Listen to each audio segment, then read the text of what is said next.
Good morning, students. Welcome to the Sun Public School Dak online classes. Dear students, the sun public school डग की इस online class में मैं आपका Hindi teacher Ashok Kumar Sharma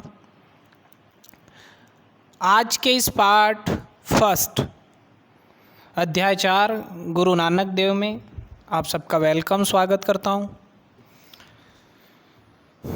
मुझे उम्मीद है कि आप लोग घर पर सुरक्षित होंगे,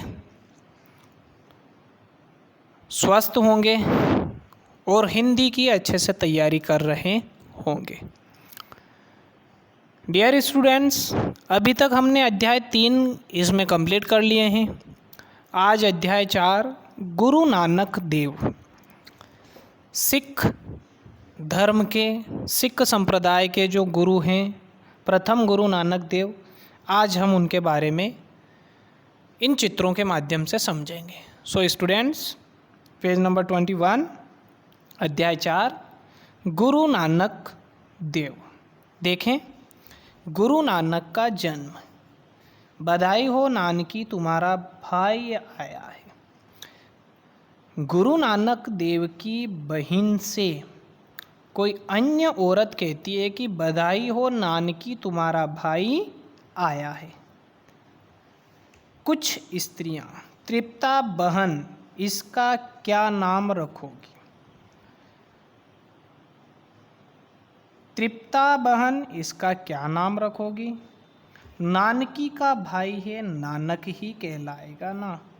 नानक देव की माता ने कहा कि यह नानकी का भाई है, इसलिए इसको भी हम नानक ही कहेंगे। बधाई देने आई है, क्योंकि अपने घर पे भी कोई नया मेहमान, नया बच्चा आता है तो अपने घर पे भी महिलाएं बधाई देती है। इसी तरह से गुरु नानक देव के घर पर भी ये महिलाएं बधाई देने आती। बचपन से ही बालक भक्ति और ध्यान में मग्न रहता। बचपन से ही बालक भक्ति और ध्यान में मग्न रहता। अरे यह बालक तो बड़ा धीर और शांत है। धीर का मतलब होता है धैर्य धारण करने वाला, शांत, ना कोई शरारत ना कोई उद्यम। नानक के माता पिता आपस में बात करते हुए, तृप्ता, तुम्हारे बेटे का काम काज की ओर कोई ध्यान नहीं है। गुरु नानक देव के पिताजी की माता तृप्ता देवी से कहते हैं कि तुम्हारे बेटे का काम काज में कोई ध्यान नहीं है, इसका क्या होगा? आगे जाकर इसका क्या होगा? माता पिता अपने बच्चों के प्रति बहुत ज़्यादा सोचते हैं। इसी तरह से नानक देव जी के पिताजी भी उनकी माता से कहते हैं कि तुम्हारे बेटे का काम काज में ध्यान नहीं, इसका आगे क्या होगा? आगे देखें, मैं भी चिंता में हूँ, आप इससे कुछ व्यापार करवाइए। नानक देव की माता ने कहा कि मैं भी चिंता में हूँ, आप इससे कुछ व्यापार करवाइए।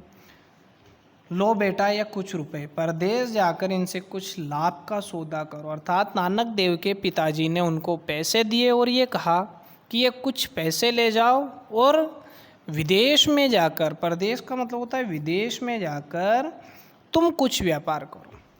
ठीक है पिताजी, मैं जाता हूँ। नानक देव जी ने कहा ठीक है पिताजी, मैं जाता हूँ। ऐसा कहकर वो चल दिए। राह में नानक को कुछ भिखारी व साधु मिले। राह में नानक देव को कुछ भिखारी व साधु मिलते हैं। बेटा, हम कई दिनों से भूखे हैं। उन्होंने कहा, बेटा, हम कई दिनों से भूखे हैं। बेटा, हमारे भोजन की कुछ व्यवस्था करो। उन्होंने कहा, बेटा, हमारे भोजन की कुछ व्यवस्था करो। पिताजी ने कहा था, कुछ लाभ का सौदा करना, भूखों को भोजन देने से बड़ा लाभ क्या होगा? नानक देव जी ने ये कहा, सोचा कि पिताजी ने कहा कुछ लाभ का धंधा करना, तो भूखों को भोजन देने से बड़ा लाभ क्या होगा? सही बात है बच्चों, हमें प्यासे को पानी, भूखे को भोजन देना चाहिए, न कि उनकी मजाक उड़ानी चाहिए। यही इस पाठ का उद्देश्य है। नानक सबको भोजन करवाते हैं। सुखी रहो बेटा, तो बदले में उन्होंने आशीर्वाद दिया, सुखी रहो बेटा, तुम्हारा यश अजर अमर रहे। अब ध्यान दें, अजर जो कभी बूढ़ा ना हो, अमर जिसकी कभी मृत्यु ना हो। साधुओं ने कहा कि तुम्हारी प्रसिद्धि, तुम्हारी कीर्ति, तुम्हारा यश अजर अमर रहे। ये देखो, अपने भाई को नानकी। जब घर आते हैं तो नानक के पिताजी नानक की बहन को कहते हैं, सारी दौलत लुटाकर घर लौट आया, ये तो सारा व्यापार चौपट कर देगा, कि यह तो सारा व्यापार ही चौपट कर देगा। ऐसा मत कहिए पिताजी, मेरा भाई बहुत महान है। ऐसा मत कहिए, मेरा भाई तो बहुत महान है। यह गुरु नानक देव जी की बहन कहती।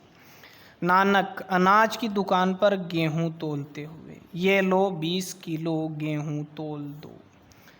व्यापार कोई आया ग्राहक, उसने कहा कि 20 किलो गेहूं तोल दो। यह हुए 10, ये 11, 12, 13। 13, हाँ ठीक ही तो है। हे प्रभु सब कुछ तेरा, मेरा क्या कुछ नहीं। और नानक सारा अनाज ढाल देते हैं। ऐसा कहते हुए नानक सारा ही अनाज उसको दे देते हैं, तेरा कहते हुए। देख रहे हो, नानक का पूरा ध्यान ईश्वर में है। उसे ज़बरदस्ती व्यापार में मत लगाओ, शायद इसका जन्म भक्ति के लिए ही हुआ है। उनकी माता ने कहा कि इसे व्यापार में मत लगाओ, क्योंकि इसका तो जन्म ही भक्ति के लिए हुआ है। माँ तृप्ता की बात सच थी। कालांतर, कालांतर का मतलब होता है आधुनिक या वर्तमान में। नानक ने धर्म की सच्ची ज्योति से सारा संसार प्रकाशित किया। उन्होंने संसार को प्रेम व बंधुत्व का अमर पाठ पढ़ाया और उन्होंने लोगों को प्रेम, भाईचारे और एक दूसरे का सहयोग करने का पाठ पढ़ाया। इस अध्याय से, इस पाठ से हमें बच्चों ये शिक्षा मिलती है कि हमें भूखे को भोजन कराना चाहिए, ईश्वर की आराधना करनी चाहिए और समय पर अपनी पढ़ाई करनी चाहिए। यही सबसे बड़ी भक्ति, अर्थात हम अपना काम समय पर करेंगे, ईमानदारी से करेंगे तो यही सबसे बड़ी भक्ति। और अभी हमारी भक्ति है ईमानदारी से पढ़ाई करना।